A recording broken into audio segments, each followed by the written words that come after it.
Give it to me like.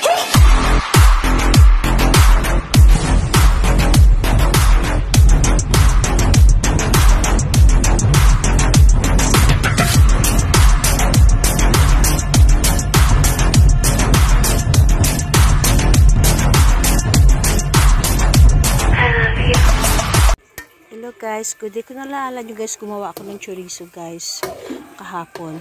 So ngayon ito niluto ko siya na guys, pinapuluan ko siya sa tubig.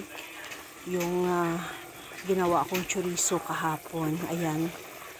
So ayan guys. Yun yung first step guys, pagluluto. Pakuluan siya sa tubig hanggang lumambot yung baboy. Ayan, ang bango-bango guys.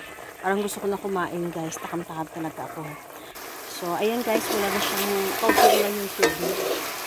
Ayan. Tingnan nyo. Ayan. Dali lang naman siya guys lutuin. Ayan. Parang adobo siya diba? Pero ibang lasa niya kapag sa adobo. Kasi yung adobo mayroong laurel. Siya wala. Ayan yung pagkaiba din. At saka wala sang luya. Ayan. So, madali na lang siya maluto guys. Ayan. Wala na siyang tubig. So pag wala siyang tubig guys, pwede na siyang lagyan ng kaunting mantika. Ayan. Wala na siya. Luto na siya guys. Ayan na. Luto na siya guys. Takam-takam na ako. Tingnan nyo guys ang gagawin guys. Lagyan ko yan ng kanin. Ayan. Yung natirang mantika.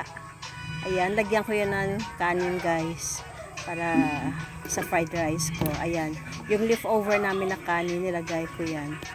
Sarap yan guys, para sa java rice. Ayan, tingnan nyo.